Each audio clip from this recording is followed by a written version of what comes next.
Before we get into today's episode, this one is brought to you by Flowdesk, the email marketing platform I use to run my own newsletter at Line Creatives. If you've been putting off starting an email list or you're on a platform that just isn't working for you, Flowdesk is worth a look. The templates are beautiful, it's easy to use, and it's built for small business owners.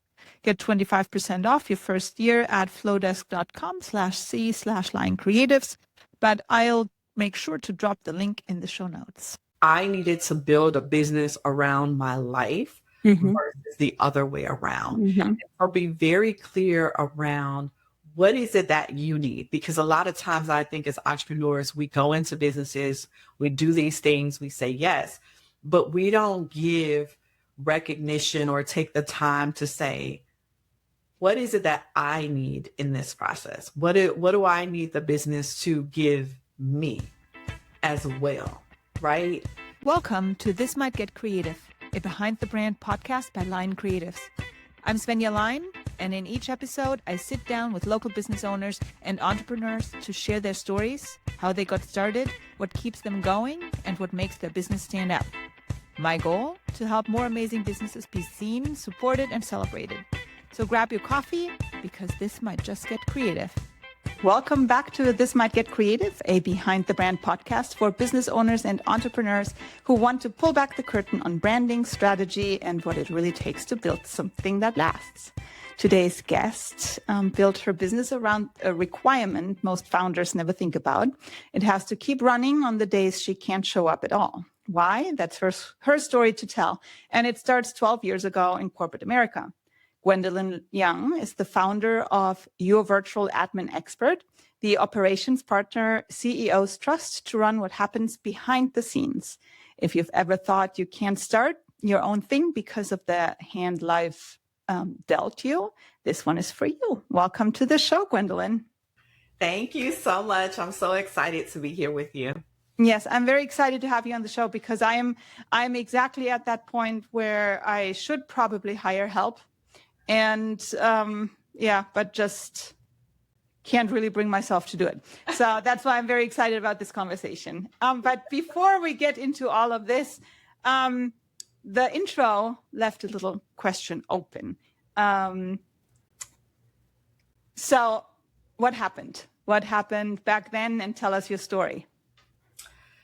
Yeah, so back then, I'm going to take you back to 2013. Okay. That is when it all began. And so, regular day, like any other, you wake up in the morning, you think you're going to get ready for work. And my body wouldn't move. And I was like, it's interesting. Quite interesting. Yeah. So, I'm trying again and I'm like, okay, I think it's probably time to go see the physician, right? Yeah. And so my husband and I had been on vacation a few months before in October of the previous year, so end of 2012. And we were vacationing in Florida. And I was just really exhausted, but I just thought it was because it was time for a vacation, right? It's time for rest. Had been working up until that point, doing lots of things, kids and all the things, right?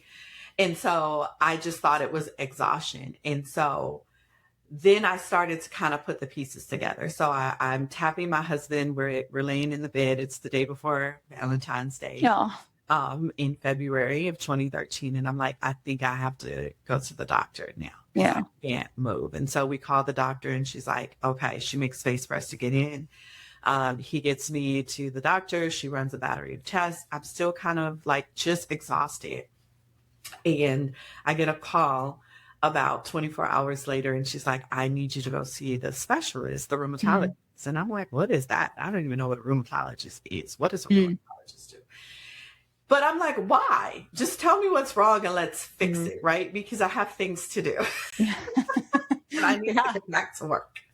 And she's like, I really need you to go. And so I'm like, why though? Because why can't we just fix it?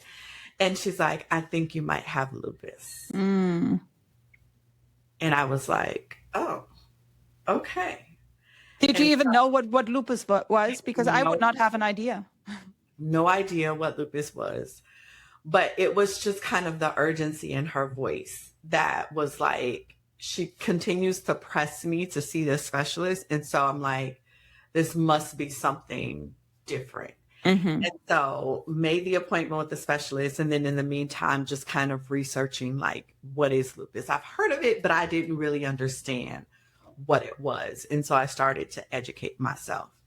And so fast forward, recovery is very long. The rest of that year, several months, took several years to actually get back to functioning normal. But it was at the end of that year in October of 2013 that I said, what am I going to do? Mm-hmm. Right? I know that traditional work for me is not going to work. And so going back to my corporate career that I absolutely loved, was not going to be an option. And so I'm like, there has to be a way that I can take care of myself and still do the work that I love. And so I just started to get quiet and I'm like, God, what does that look like? And I could hear him say, it's in your hands. And I was like, what's that? What does that mean? And so I started to think about all the administrative and operations work that I did in corporate and started to research if there was a way for me to do that in the virtual space from home. And I found an entire industry where people was actually providing virtual assistants, administrative support, all of these things virtually without ever leaving their home. And that is how my business was birthed.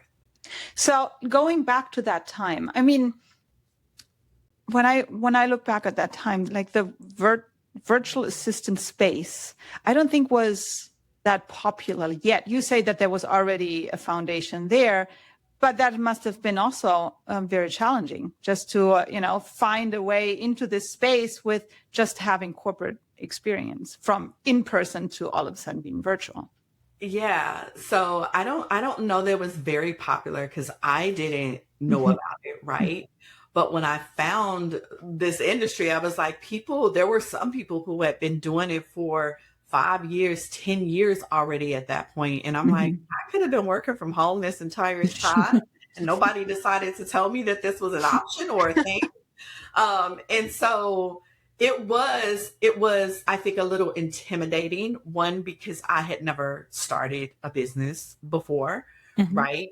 I think it was also kind of challenging because I have this new life-changing diagnosis and I don't know how that works, right? And then 3, not really understanding the virtual space at all. And so I actually really leaned into my corporate experience to kind of help me set the foundation. Getting into the industry, though, I had to learn. So I had to do research. I had to figure out, okay, where should I be? Like, what should I be doing? Who should I be talking to? Who am I even looking for to work with? Like, I don't even know who needs this kind of support, right? And so I had to start researching and learning all of those things. And so I started to find the job sites, and I started to put up profiles on the job sites.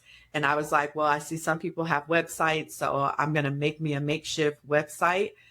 It was not anything fancy, let me tell you.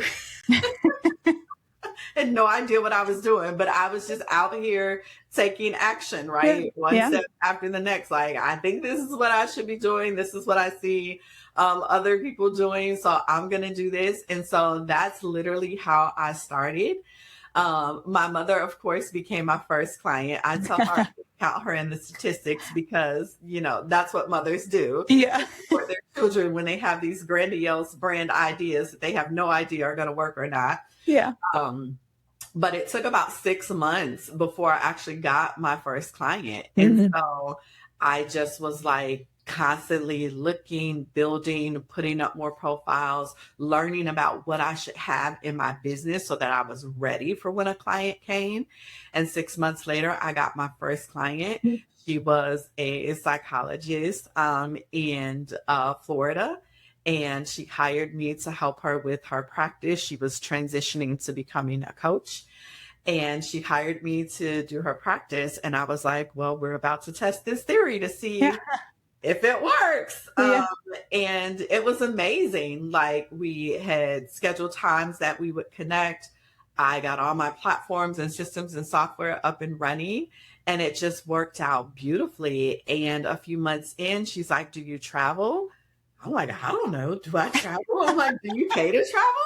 And she's like, "Yeah, I'll take care of like all of your travel and lodging and meals." And I was like, "Well, then I travel. Yes." Yeah.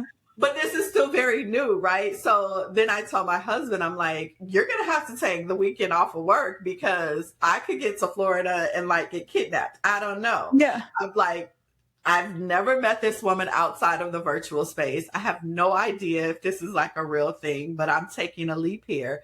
So he went down to Florida with me, and it was amazing. She took care of all the travel, everything. And then I was supporting her on site with her event. And it Uh-huh. was the first time that I had seen somebody make massive amounts of money in a short period of time. Wow. And my Yeah. mind was blown. Yeah. And that was the moment that I was like, oh, I could seriously turn what I am doing Mm-hmm. into a real business, Mm-hmm. right? And that right there, I came home and I was head down and I just literally dived in 100%. Yeah. And I love this story because this story can be applied to a lot of people, to a Yes. new mom, to someone with health issues, to someone Yes. who just, has a bad experience in corporate and is thinking about starting their own business, or even someone who just has an idea about a business. And Yes. what I think is amazing in your story is that you didn't give up. You weren't just sitting at home and, and I'm sorry if I say it this way, but like feeling sorry, Yeah. that you now can't do the corporate career anymore. No, you try to find new solutions and new ways to really find your passion. And I Yeah. really love that. Yeah. Because one of the things that um, I learned early on, right? Because here I am launching this new thing, but still very much managing this chronic life altering condition, Mm-hmm. right? Still doing both of things because there were hospital visits that were unannounced. Like lupus is so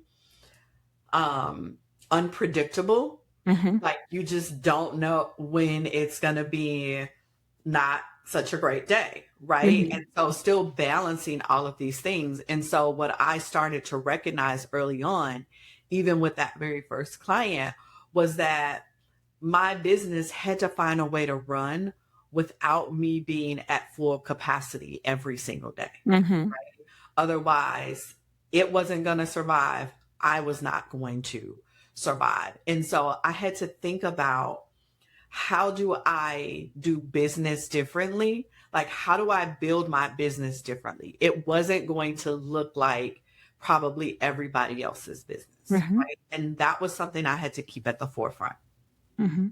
Which makes it even more special, I believe, because then you're not like somebody like everybody else. You're different. You have a different background. You have different offerings. So now, what did you do to guarantee that you can still offer the services, but still have the liberty of not being there Yeah. because you can't? So for me, it was one, getting really good at being honest with myself about my capacity, right? Mm-hmm. I think a lot of times as entrepreneurs, especially when we're just starting out, we think we can go, go, go, do, all the things, right? But I had to be really honest about what my real capacity was.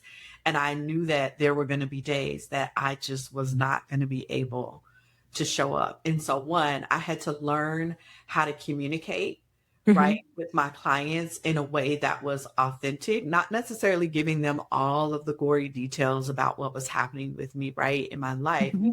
but giving them enough so that they would understand we have to pre-plan for certain things, right? Mm-hmm. We have to make sure that there's systems and processes in place. I had to do that for my business, but then I also had to correlate that with clients as well, right? Mm-hmm. So I was very adamant about when do you need this due, right? Like getting due dates so that I wouldn't disappoint the client, and then I could manage myself on this side. I had to make sure I had the systems in place to remind me, or systems that could add some automation to, so that they could run when I could not, right? And what that looks like is like being in the hospital one time. I remember having a hospital visit, but yet people reaching out to want to work with me. And I'm like, yeah, how's that going to work? Yeah. And so just by my research, leaning into the industry, really trying to learn everything that I could, I was like, oh, I could implement a scheduling software, right, that would send an automated response. It would still allow the person to book a call, but based on the availability that I set, they could book the call, they would get an automated response. So it looks like my business is running and I'm active, even though I am sitting here with an IV in my arm, literally praying this is not going to be more than a 48-hour stay in the hospital, right? Yeah. And so I had to learn to put those systems in place. I had to be honest about my capacity. I had to make sure that I had the right processes in place to support me in the way that I needed to work. And I had to be authentic in those conversations as well. Yeah. And today, those scheduling softwares, you can have 5 if you wanted to. Yes. But, pick your best. But back then, I don't remember it being, yes, it was available. I'm not saying that it wasn't available at all. However, it wasn't like it is today in 2026. Yes, exactly. And so just starting out, I didn't even know that was an option, right? Yeah. That came from researching and reading and really, looking at what are other people doing? How are you keeping your businesses running? And so nothing to me was just like well known. I think now you can go to Google, you can go to chat, and you can just be like, give me a list of X, Y, and Z. That wasn't available to me back then. Yeah. If you're a business owner and you've ever wondered why your brand isn't pulling its weight, I built something for you. It's called the Brand Audit Scorecard, and it's completely free. 10 questions, takes about 5 minutes, and it'll show you exactly where your brand is strong and where it's losing you clients. You can grab it at linecreatives.com/brand audit scorecard, and the link is in the show notes. All right, let's get back to it. And when did you decide to hire someone instead of doing it all yourself? Because that's where I am at right now. Yeah. I do work with contractors and I do work with other people, but there's like this hump that I have to go over, right? Because if I need to put those processes in place in order to hire someone. It's easier right now to work with contractors. So I'm interested in when that happened, and was it scary, and how did you overcome it? Oh my gosh, it was scary. I failed a couple times before I figured it out. Yeah. I got it wrong before I got it right. Yeah. It was all of the things, right? And so for me, I had too much work, right? I had too much work that I could handle. And so what my brand promise started to slip, right? Wasn't operating in, a timely fashion on some things, right? Responses were getting delayed. My leadership capacity was being minimized. That's when I realized, if I don't get some support, people are going to start being like, okay, she doesn't deliver. She doesn't, follow through on what she says. And that's never something I wanted my brand to be associated with. Yeah. Right? Excellence was a really core thing for me. And so I wanted to make sure that I could do that. So I had too much work that I could handle, and I had to get someone that could support me. And so that's when I started looking at, okay, how do I do this? Right. And I didn't know about hiring. I didn't know about, I shouldn't say I didn't know about hiring, because I did some of that in corporate. But I didn't know about hiring for myself as a business owner, right? Very different. And so I had to do it. I was like, I'm going to get some help. I started with my daughter.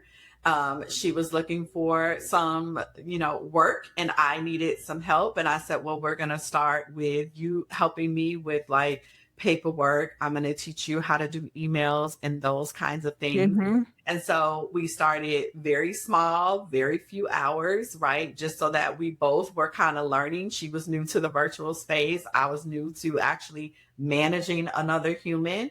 Yeah. And then my client started giving us referrals, right? Mm-hmm. So she was referring her colleagues and people that were in her programs. And so then I had so many people to support that I couldn't do it by myself. Yeah. So that's when I started getting into hiring contractors for that.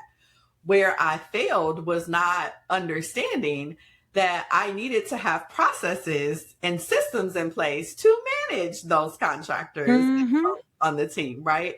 I still needed to know what were they working on? How are they getting things done? If there were specific things about my clients or specific ways that they needed to do things, that those had to be documented and then communicated and they had to be trained. And I didn't have any of that in place. Yeah. Yes. And so It's hard. it is. And I remember trying to give one of the girls something to do for one of the clients, and it just was not working because the client was still coming to me. I'm trying to hand off the work. She's doing the work, trying to give it back. I'm trying to review it, make sure it's right. And I was like, this is not sustainable. And the client's frustrated because he's like, I really need to hop on a call with you. And I'm like, I got 6 other people to talk to. Yeah. I don't have time today. And so I was like, you're going to have to rethink this. Yeah. This is not sustainable.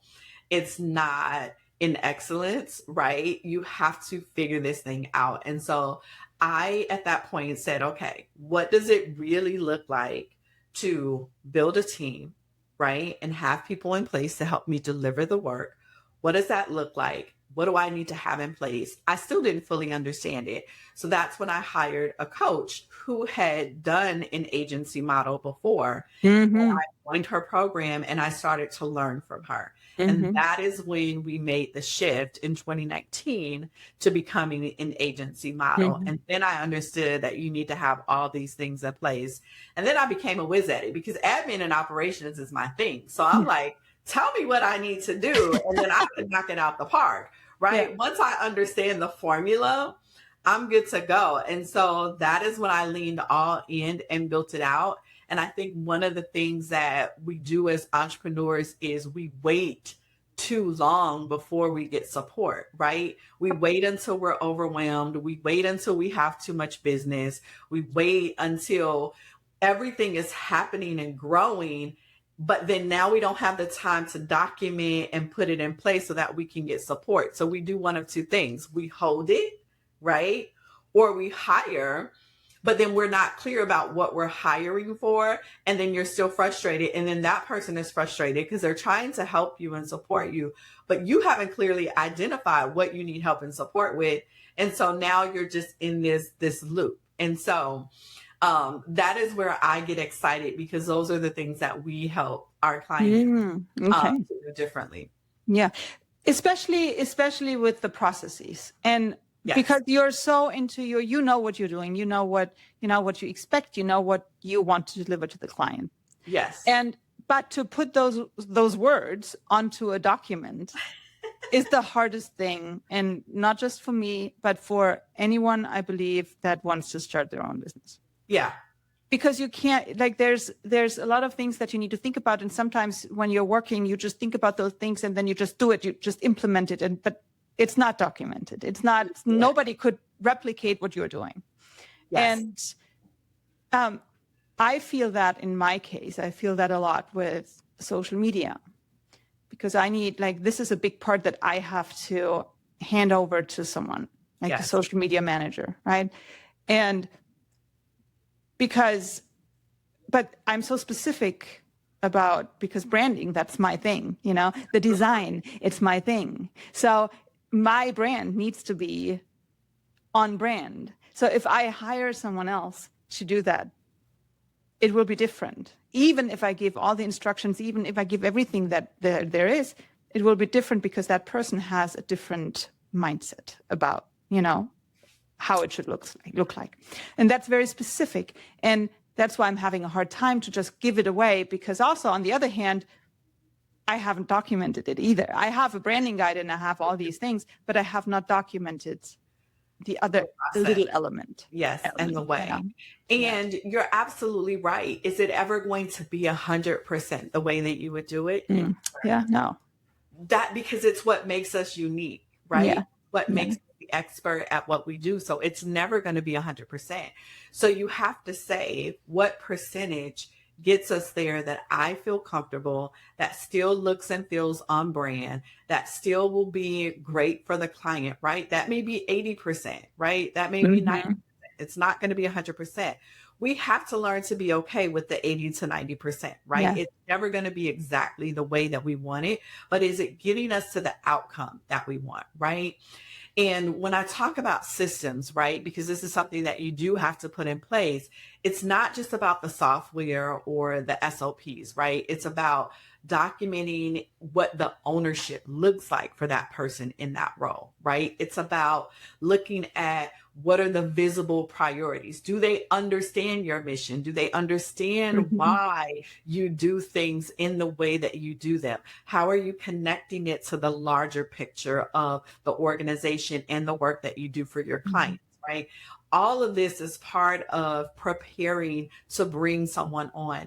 It's about having defined decision-making authority, right? So having that decision matrix of saying, okay, here is where you have the freedom to make the decisions, right? X, Y, Z. However, A, B, and C still has to have my eyes or my final review, right? So it's defining that decision-making authority as well. And then it's also the accountability with the training. And so these are all the things that have to be in place. And so what I would say to you, if I were talking to a client who was struggling with delegation, is I would say just start small, right? Start with documenting first. Start with clarifying what exactly you want support with. Maybe you don't give away the entire process. Maybe you only get support with one or two pieces of the process, right? Document those. Be very clear on what that looks like, what success looks like for that person in completing that, and then training them on that. That could be when you're working, open up your Loom and just let it record, right? Now you have the video, you can take the video and now you can dump that into your AI and say, build my SOP based off of this transcript. Right. Yeah. These are those are things that you can do. So I'm giving you guys some of my secrets. Oh, thank you. You can, that's a way you can do that. Right. Another way that we've started to do, because I'm like, there's no way I can make every single SOP. Right. So as they're working with clients, now there's a requirement that you should also make sure that there's an SOP for it. Right. So now they're doing the documentation. We do the review. So it's a 2-part process. So when on our team is saying, okay, you've documented, let me go and test it to see if I clearly understand it as a person who's never done it. Right. Do I clearly understand it? Can I follow your instructions and get to the result, the end result? Right. And then I can share it if it needs to be tweaked or if it works great. So I would say start small, clarify what you need to hire for. Because a lot of times I find that people want to hire, but they don't even know what they need support with. Yes. So that would be first, and then get to documenting your processes. It may be just opening up your Loom and recording the videos while you work. That's actually I think that's actually a great idea, because sometimes, I mean, even though it would be a little cluttered, because sometimes you do like 3 things at once and then, you jump from one thing to the other. But overall, I feel that if you do that, then at least you can have the steps and then you have a working document that you can work with.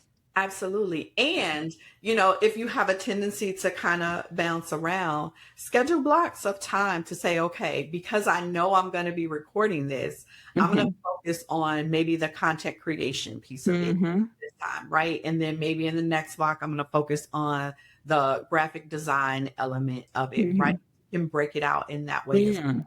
Oh, that's a great idea. Well, thank you. That was very, that was very helpful.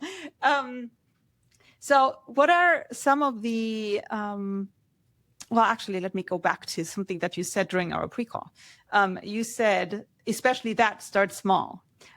But like you said, that start with a support for $25 or $100 a month. Start small with like small tasks. Yeah. So that it's more achievable it's not that scary, because if you hear that you have to pay $1,000 to someone, that is more intimidating than, $100. Absolutely.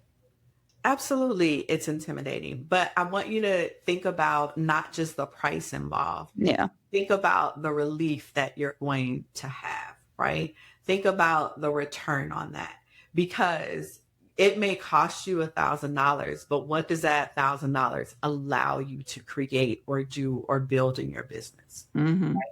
Does it, and even in your personal life, because we have found that clients also get a return personally as well as professionally, right? They have more time to focus on building relationships, getting out and networking so they can get new business, right? They're focused on launching new programs and services. They now have time to spend with families and things like that. So also think about it in terms of like, what is the return and the relief that I'm going to get by making this investment, right? Mm-hmm. We also have to change our perspective on, it's not just a cost.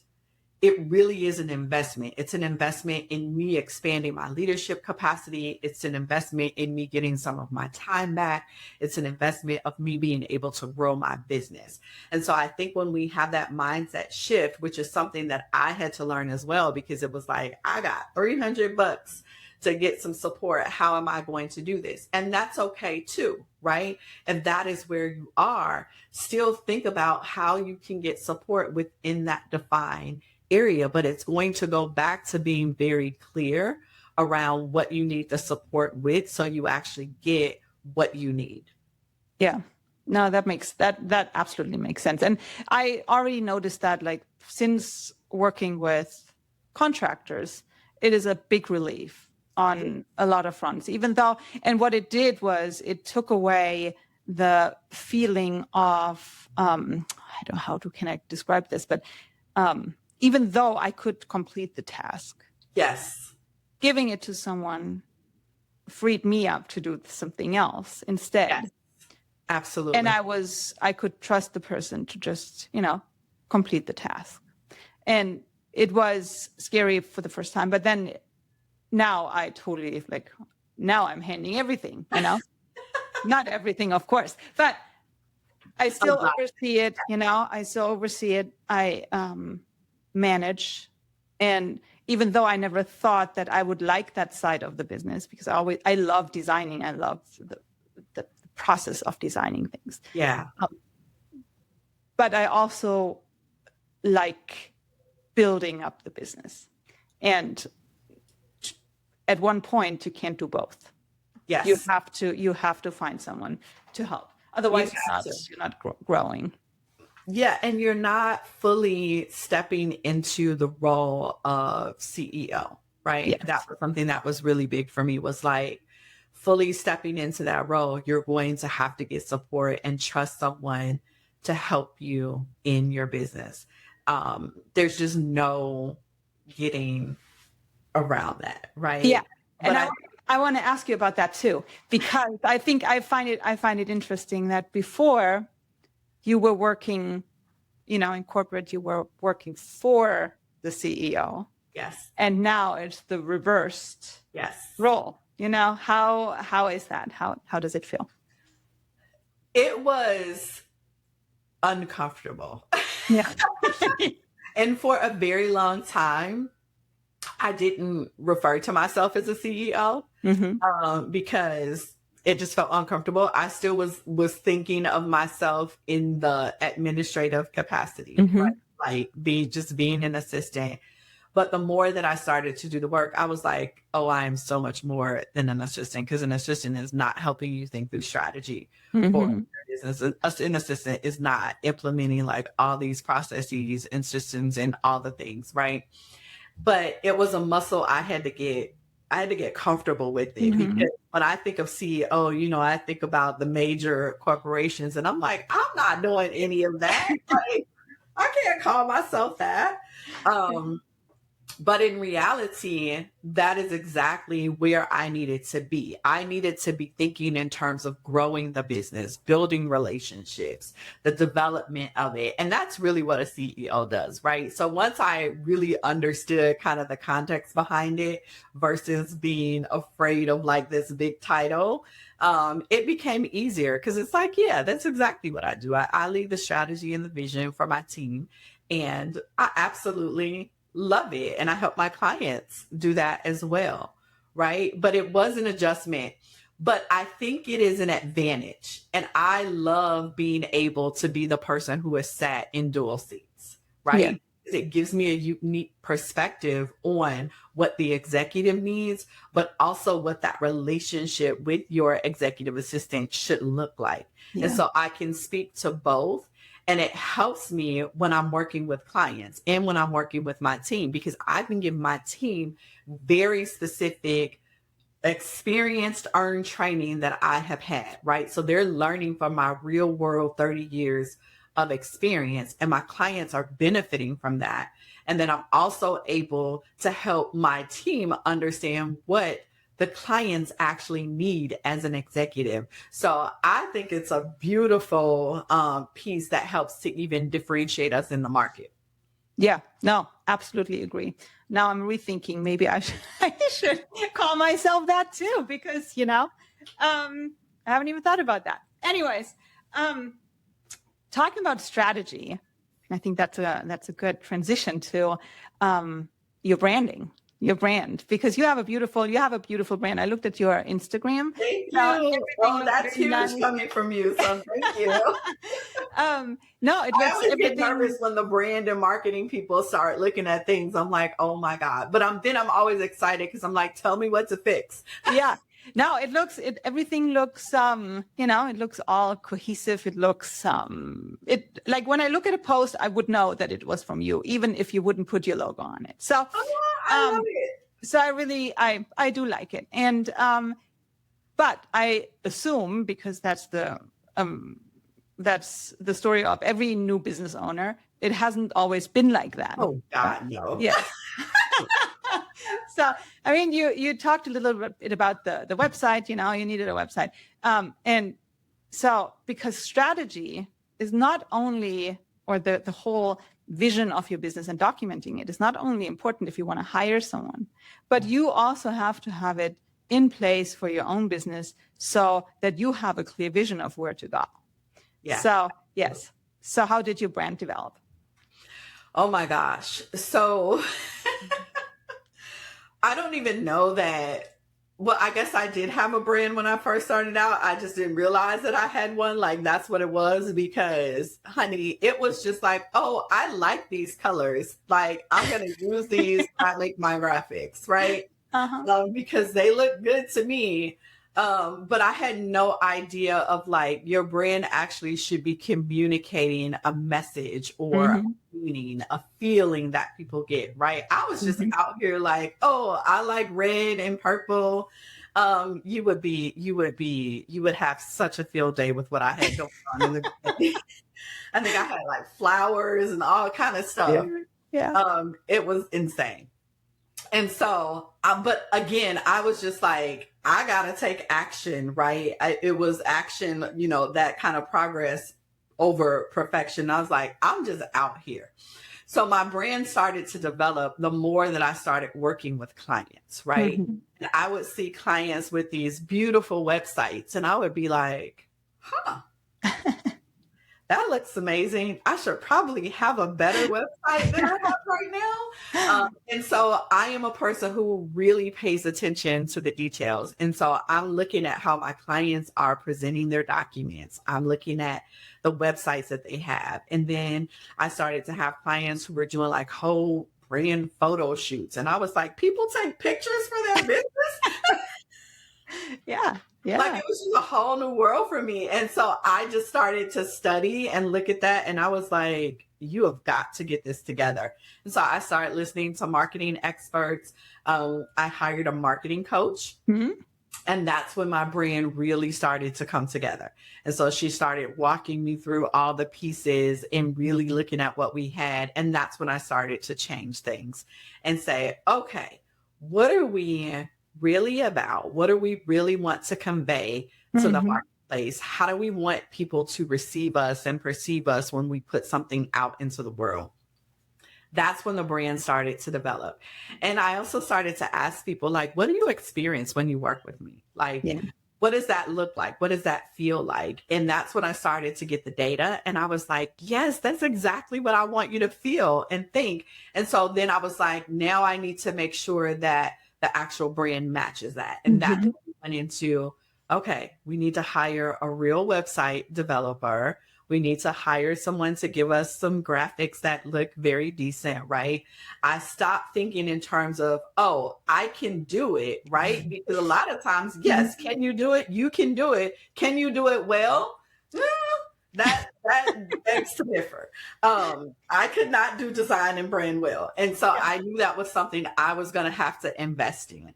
And so that's how my brand started to develop. And the more that I started to do this work and really dial into what I was doing and who I was working with and who I really helped to get the best kind of transformations and returns, that's when we started to upgrade the languaging to match brand and things like that. But it was a process. I think it was like maybe a good 6 years before I realized that we needed to do something very different with our brand. Yeah. And do you feel that once you updated your brand, that your whole business changed, or that you were able to grow faster than it was before? I feel like we started to attract the actual people that we want for, Mm-hmm. Yeah. right? And we were able to actually start demanding higher pricing because our brand now matched what we were saying and delivering, right? So I think that's really what started to happen for us. And it increased the standard that we set internally, right? Because it was like, this is how we look to the world. We need to make sure that we're operating at that level. So it really helped to even increase the standard for us just as a business. And that has been amazing. Yeah. And what I also really like is that once you have this brand that actually matches to really what your business is about, who you are, and what you can offer, that you're so proud. I am. Yeah. Yeah. And just becomes easier, right? It just becomes easier to deliver the work. It becomes easier to communicate about it. It becomes easier to create, because now when we're creating, whoever we have doing that, there's a very specific piece that they can follow. It's like, if it doesn't look like this, right? If it doesn't look like it was given some real thought and effort, if it's not professional, if it's not high-end luxury, because I love minimalism, but I love for it to look like it was like very high-end. If it doesn't look like that, then it's not ours. It has to be redone. And it just makes it easier for people to deliver on that. Yeah, no, absolutely agree. And then once you have, and you mentioned the branding photo shoots. I had a beautiful thing, but I love them. I try to get one every year now. Yeah, I know. Isn't it so cool? I love it. It's my favorite thing. So I had images before, but once I found this absolutely amazing photographer. Her name is Angela, and she created those beautiful images because the goal was to get images that absolutely show who I am and what the business is about. And she nailed it, and after, it was such a great feeling to just, have that. And now I lost my train of thought. I remember the first time I saw the images from my first shoot, and I was like, oh, like, I look good. I was like, that is somebody I would want to know if I didn't know her already. Yeah. No. Yeah. It's amazing how what pictures can do. Yes. So, and one question. So you said that it took a long time before you switched to your actual branding. from realizing that you need to hire a professional to do the branding. Do you think that you needed this time to really be able to create the whole strategy that is behind your brand? Or do you think that if you would have hired someone to help you earlier on, this process could have been, sped up? Yeah, I definitely think that I needed a little bit of the time just to get clear on like what was important for me as an organization and who I wanted to work with, who I wanted to serve, right? So that I could understand what I wanted the brand to be. But I 1,000% agree. If I had hired that marketing coach or, a brand firm or whomever sooner, earlier, that I could have cut that time in half, if not even more, right? I am always an advocate of if there is somebody that is trusted that you can sit under, and just kind of be under their tutelage and learn and have them guide you, go for it, right? Like if you can make that investment to do it. I wish that I had known about communities to join much sooner, right? Because then the journey wouldn't have felt so alone or so overwhelming at times, right? I would have had people I could have brainstormed with. If I had hired my marketing coach sooner, I would have been off and running to the masses much sooner, right? And so I think you do need a little bit of time to be in the work so that you really fully understand what is it that I really want my brand about. And there are some people come into it and they know exactly. That was not me. It was completely new to me. I'd never run a business before. It was all new, had no idea what branding was. For me, I worked in corporate. So I'm like, somebody else always took care of that. I just knew we had a very amazing logo and all of our items were always super polished. And they didn't look a certain way, they were not representative of our company. And so that was the most that I understood about branding, but I didn't understand the colors convey a certain messaging, right? The typography displays a certain messaging, right? And branding is so much more than just your logo and your pictures. And I didn't understand any of that. And so that's where the expert came in and really helped me to kind of pull it all together. Yeah, no, that's awesome. And we already are at 45 minutes today. Oh my gosh. It's so fast. I know, every single time. I had a couple of other questions too, but one of them is the fun question. Ooh, what's something that no one knows about you? And you filled this out on the form, but I don't know if you remember what it was. Oh, I don't know if I remember. What did I say? You can come up with something new if you want. And I'm curious on what did I say? So something no one knows about me. Oh, this is interesting. I love motorcycles. I don't know, something I said. Yeah, I do, but I can't ride them anymore. Well, I never rode. I always rode as a passenger. Yeah. But it's exciting. Something no one knows about me. I'm going to give you a tip what you wrote. Okay, give me a tip. You were recognized as one of the most influential women in business. Oh my gosh. You see how I forget about that? And that's why people don't know. Yeah. That's why people don't know, because I never talk about it. I need to be better at that. Yeah, that's awesome. I think I've been recognized as so many things people don't know, but I have been recognized as one of the most influential women in business by the Daily Herald Business Ledger, and in partnership with Navo Chicago, the Women Innovation Network. I've been one of only 20 U.S. Recipients from Board Source for emerging nonprofit leaders. Oh, nice. I've been recognized in the community. Most recently, I have received the Entreprenista 100 Winner Award. Oh, nice. Awesome. Congratulations. Yes. So thank you for reminding me to tell everyone. I got to get better at that. See why nobody knows? Because I forget to tell them. Yeah. Awesome. So what's one practical tip for someone? Let's say someone has the idea of starting their own business. And what's a tip to finally get started? Oh, I would say, don't be afraid. right? I think the first thing is don't allow the fear to overwhelm you to inaction, right? I think Mhm. one of the benefits for me that really helped me was that I was taking small action, even though I was unsure, even though I had no idea what I was doing.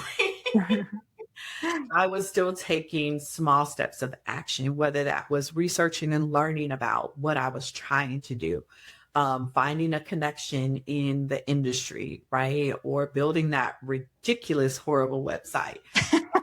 Whatever it was, I was taking action. And so I would say, don't let the fear overwhelm you to inaction, and be clear about what it is that you want to do and who you want to serve.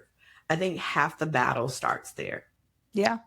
No, and that is a perfect summary of what I also got from today's episode, was that don't give up. Yes. Start, don't give up. Just because life throws you some lemons, doesn't mean that Yes. you should just give up and not do the things that you want to do. There's always some kind of a way. There's always a way to get started and to do something. And the first step is typically, even if it's a horrible website, do it. Yes. And I would have to say, because I think this is really, really important, because I think about how we started the conversation, right? Be clear on how and what kind of business you need to build. Yeah. I was clear that my business was probably not going to look like everybody else's business. And I was okay with that, right? Like I had to learn to be okay with that because of what I needed. I needed to build a business around my life versus the other way around. Or be very clear around what is it that you need? Because a lot of times I think as entrepreneurs, we go into businesses, we do these things, we say yes, but we don't give recognition or take the time to say, what is it that I need in this process? What do I need the business to give me as well, right? So super, super important into how you grow and scale and operate. And I think that's going to be really, really important for people. Yeah, I agree. Because it's your business. And the reason why you start your own business is because you want a business that works for you, and not the other way around. Otherwise, you can just stay in corporate. Absolutely. That part. Yeah. So if someone wants to get in touch with you, how can they reach you? You can reach me across all social channels. Our handle is Your Admin Expert everywhere. You can also visit us on the website at yourvirtualadminexpert.com. I would love to connect. Okay, wonderful. And I make sure to link everything in the show notes. Thank you. Wonderful. That was a beautiful conversation. And I'm looking forward to the final result, but I'll share everything with you. Bye. Thanks for listening to This Might Get Creative, a Behind the Brand podcast by Lion Creatives. If you enjoyed this episode, follow the show and share it with someone who loves discovering local businesses and creative entrepreneurs. You can learn more about my work at lioncreatives.com or find me on Instagram, lion.creatives, and LinkedIn at Lion Creatives.